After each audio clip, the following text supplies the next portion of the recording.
What's up guys and welcome back. Today this video is going to be my very first comic review and it's on the series Bloodborne, The Death of Sleep. If anyone knows me personally, you'll know that I absolutely love Bloodborne. If you check out my channel's icon, I actually made that around the monsters from like the baths in Bloodborne, and my very first video on this channel was actually a looking forward to Bloodborne video. So I'm a huge fan of the Bloodborne and Dark Souls series, so when I realised they were going to be making a comic series, I had to pick up every variant cover version, so I've got 5 of them, so I'm going to show you those before I get into the comic.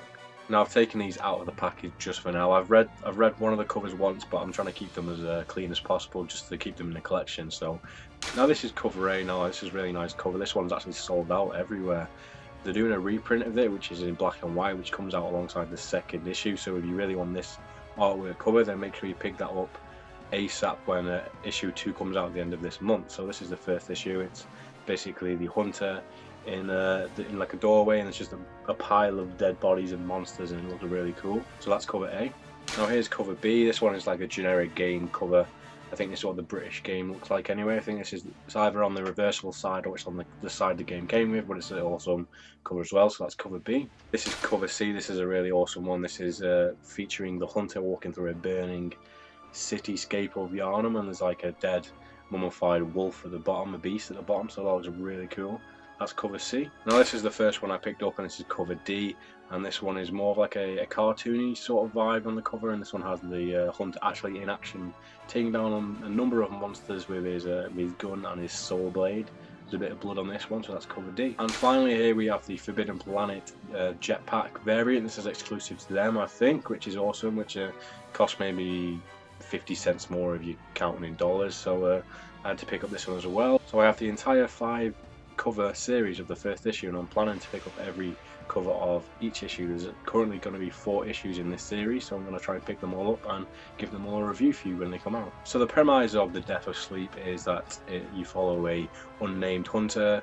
It's very similar to the tone of the game actually. It actually works with the game's mechanics in a way, like, you know, those games are ridiculously difficult and you die all the time, and that happens in this comic, and it deals with the mechanics of the hunter dying and having to go past the same enemies and having the same memories of how to get past them and stuff, which I thought was really cool. A lot of the time when it comes to like a spin-off comic of a source material of a video game, they kind of lose the essence of what it's about, and this one I feel really captures the essence of being the video game of Bloodborne, the way that they just make it feel like you are playing through the game even though it's like a story you can't interact with. I'm not going to try and pronounce the names in case I butcher it, but the artwork and the writers will be down below in the section here. So I'm not too sure if we're going to find out more about this character that we are basically following as the lead protagonist. I'm not sure if they're trying to put us in the perspective of his character with leaving the name out of it to make us feel like we are our own hunter sort of thing.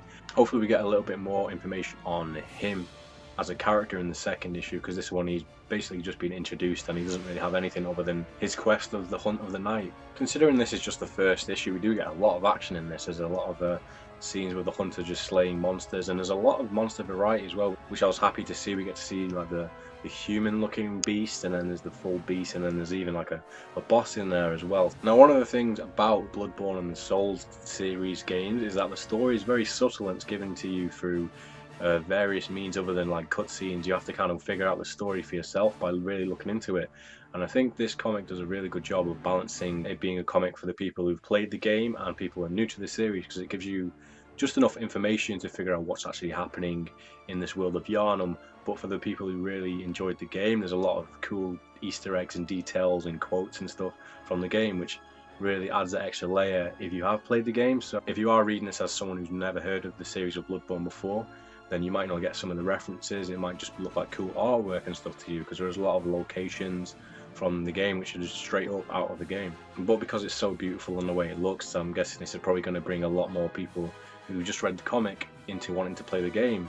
And on that note, Bloodborne is actually free on PlayStation Plus right now, if you'll remember, and the DLC, which is absolutely amazing, the Old Hunters, is actually on sale now as well in the UK's PlayStation Store anyway. So you'd be a fool not to pick that up. At least download the free download of the main game Bloodborne. See, the story is quite open to interpretation in the game, and it looks like this is going to try and fill in some of the theories and the things that are going on, where we get a bit more about the Pale Bloods and about the children and stuff in Bloodborne. So we are getting a lot of information that I think is going to be very interesting in the upcoming issues of the story. This comic is basked in atmosphere. I think especially the way that we see like the hunters' inner thoughts. Just me, when I read them out loud, I read them in this really like Victorian Gothic voice, and I can almost hear the music from Bloodborne behind it when I'm reading it, which is very cool to me. I've been playing the game recently, and some of the areas in this comic which have been drawn out look exactly like they do in the game, so I've got to give them spot on like for the accuracy on that, because places like the Hunter's Dream look awesome, the Doll and Germain, and it all looks awesome. So yeah. So that's going to be my short review of the Bloodborne The Death of Sleep issue 1. I hope you enjoyed it. Let me know what your thoughts are on the comic or on Bloodborne in general. Do you like the game? Did you like this comic? I'm hoping that issue 2 gives us a bit more information and a bit more story compared to just the straight up action. It was an introduction, so I'm hoping the next one really broadens the world and gives us some more lore and some more Easter eggs and references and monsters. So I can't wait to see issue 2 when that arrives. I think that comes out in a couple of weeks, so I'll be reviewing that as soon as that hits. Anyways, thanks for watching. If this is your first time checking out my channel, then go ahead and check out the rest of my content and see if there's anything you might enjoy. This is my first comic review, and I'm planning on doing a lot more in the future, so thank you all for watching, and I'll see you guys next time.